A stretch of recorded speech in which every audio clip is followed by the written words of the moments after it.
और संस्कृत भाषा को झोपड़ी से लेकर के राष्ट्रपति भवन तक पहुंचाया।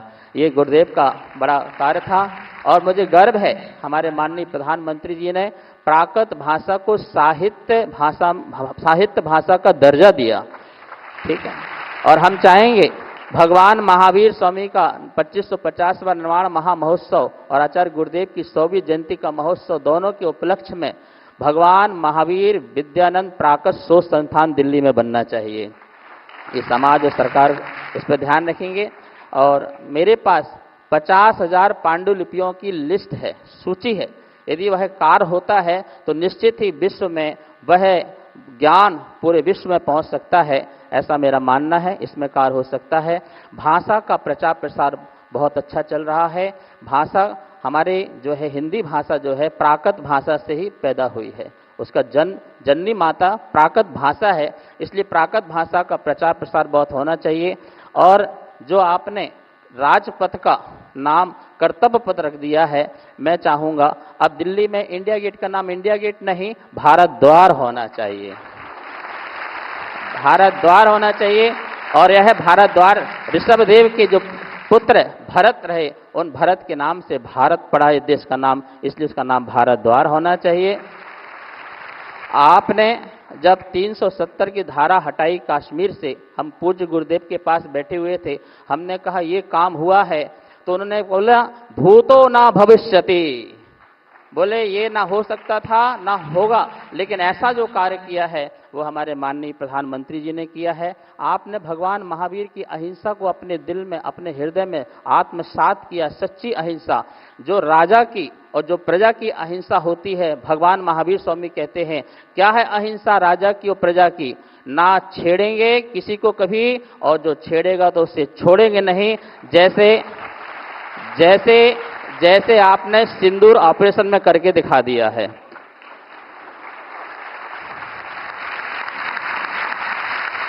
महानुभाव, हमारे सरकार का लक्ष्य है कि हम अब ऐसा काम करना चाहते हैं कि हजारों वर्षों तक हमारी भारतीय संस्कृति को कोई हिला ना सके, नींव को जो है हिला ना सके, ऐसा काम करना चाहते हैं। तो मैं इसके लिए कुछ कहना चाहता हूं कि हमें जो है addiction free zone at all Holi places करना पड़ेगा। जो सब्सटेंस अब्यूज और डिजिटल एडिक्शन और रॉन्ग बिहेवियर एडिक्शन, ये जो है यदि हम होली प्लेसेस से अलग कर देते हैं तो निश्चित ही हमारे यहाँ पर संस्कृति जीवंत हो जाएगी। और वहाँ से ही, क्योंकि हमारा देश कृषि और धर्म प्रधान देश है, यदि हम धर्म स्थानों में यदि इस प्रकार की आदतों को दूर करते हैं तो निश्चित ही हमारी संस्कृति हजारों वर्षों तक जीवंत रहेगी।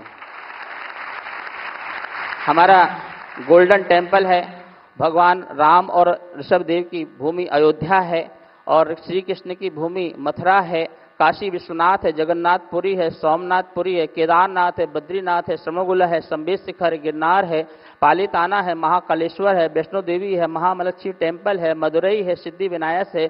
इन सभी स्थानों को addiction free zone at holy places कर देना चाहिए, जिससे यह संस्कृति जीवंत रहेगी, जीवंत रहेगी।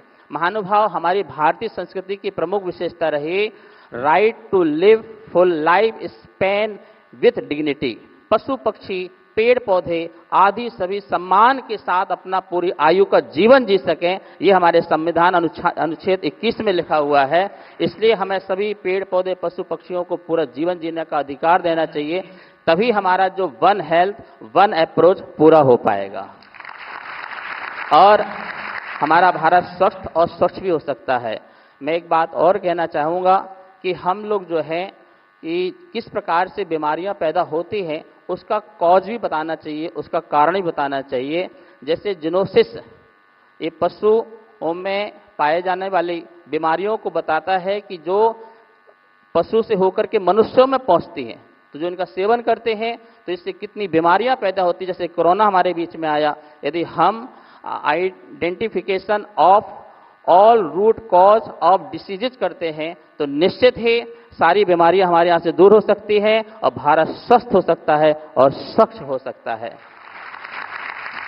महानुभाव, आचार्य विद्यानंद महाराज जी हमारे जीवन के एक ऐसे महान गुरु हुए जिन्होंने हमें बहुत कुछ दिया है। जैन प्रतीक आप देखते हैं, जैन सिंबल, ये आचार्य विद्यानंद महाराज जी ने 25 निर्माण महोत्सव में चारों संप्रदाय के बीच में इसको सहमति से पारित किया था।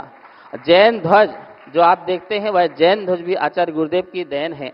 आचार्य गुरुदेव ने श्रवण बेलगोला, महावीर जी, बद्रीनाथ, 52 गजा आदि अनेक हजारों तीर्थों का जीर्णोद्धार कराया है। ये परम पूज्य आचार्य गुरुदेव का ही जो है प्रभाव रहा है।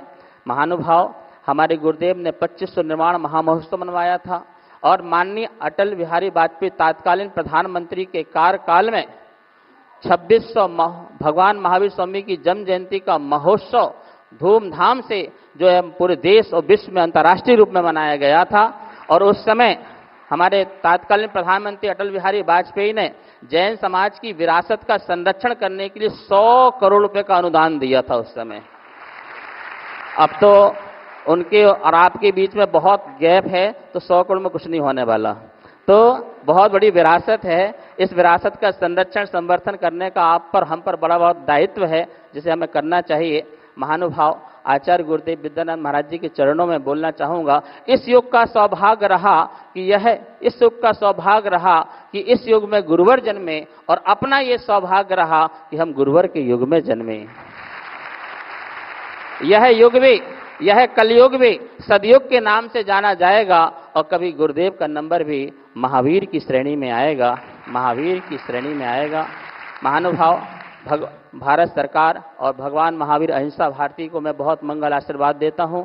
यह कार्यक्रम किया, हमारे माननीय प्रधानमंत्री सदा स्वस्थ रहें और पूरे भारत को स्वस्थ बनाए, स्वच्छ बनाए, ऐसी भावना है। देखिए, हमारे कमल में सारे तीर्थंकर जो हैं विराजमान होते हैं, और आपने तो कमल को अपने हृदय के आसन में विराजमान करके रखा हुआ है। और यह कमल जो है, ये कमल जो है अजरता अमरता का प्रतीक है, आध्यात्मिकता का प्रतीक है और अलिप्तता का प्रतीक है। निश्चित ही यह कमल अजर और अमर रहने वाला है। हजारों वर्षों तक यह कमल अजर अमर रहेगा, जिसमें तीर्थंकर विराजमान होंगे, और जो तीर्थंकरों की पूजा करता है तो उसकी यश ख्याति तो पूरे देश और विश्व में फैलती फैलती है, जैसे हमारे माननीय प्रधानमंत्री जी की फैल रही है।